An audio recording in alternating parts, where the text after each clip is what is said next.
Gas Kolkata football দিনের ভিডিওতে সবাইকে স্বাগত। তো আরও একবার আসতেই হলো আনুয়ানি ব্যাপারটা নিয়ে, তার কারণ রঞ্জিত বাজাজের বক্তব্যটা এসেছে আমাদের সামনে এবং যেটা আসাটা খুবই স্বাভাবিক ছিল। তার কারণ পরিস্থিতি আবারও একটা জটিল করে দেওয়ার চেষ্টা হচ্ছিল কালকে সকাল থেকে, মানে আজকের সকাল থেকে সরি। তো কালকে রাতে আমি লাইভ করেছিলাম এবং সেখানে বলেছিলাম যে East Bengal is ready for the fight.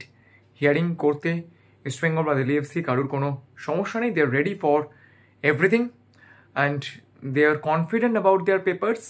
তারা কিছু সাবমিশন করেছে এবং সেইখানে তারা কিছু বক্তব্য রেখেছে, যদিও সেই সময় কী বক্তব্য রেখেছিল সেটা আমি বলিনি। এখন যদিও সেটা অনেকটা পাবলিক ডোমেনে চলে এসেছে, তো সেটা একটু ডিসকাস করব। কিন্তু সকাল থেকে যে কথাটা ছড়ানো হচ্ছিল যে চাপে পড়ে ইস্টবেঙ্গল এবং দিল্লি এফসি তারা হিয়ারিং করতে যাবে না, তারা 14 ডেজের সময় চেয়ে নিয়েছে, সেটা কমপ্লিটলি ফেক, একদম ফেক, 100% ফেক একটা আপডেট।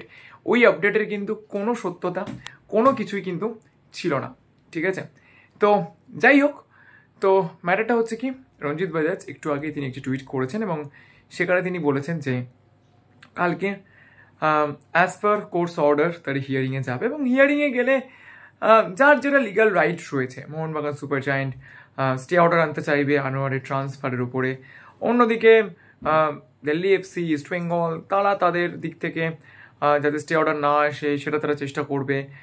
এনওসি যাতে মোহনবাগান দিতে চায় সেটা তারা চেষ্টা করবে এবং অবশ্যই যদি আনোয়ারের ট্রান্সফারের উপর স্টে অর্ডার আসে, তারপরে যদি কম্পেনসেশন নিয়ে কোনো কথাবার্তা চলে, তো সেক্ষেত্রে তার এগেনস্টে দিল্লি এফসি বা ইস্ট বেঙ্গল স্টে অর্ডার চাইতে পারে, মানে লিগ্যাল একটা ব্যাটেল চলবে। কিন্তু এরকমটা একদমই নয় যেটা চাপে পড়ে ইস্ট বেঙ্গল যাবে না, ইস্ট বেঙ্গল হিয়ারিংয়ে যাবে না, যেরকমটা সরানো হচ্ছিল সেটা কিন্তু একেবারেই ঠিক নয়। তো চলো ক্লিয়ার করে দিলাম ম্যাটারটা। All eyes on tomorrow. দেখা হচ্ছে পরের ভিডিওতে। যদি ভিডিও ভালো লাগে তাহলে লাইক করে দিও, মনে করে আমার চ্যানেলকে সাবস্ক্রাইব করতে ভুলো না।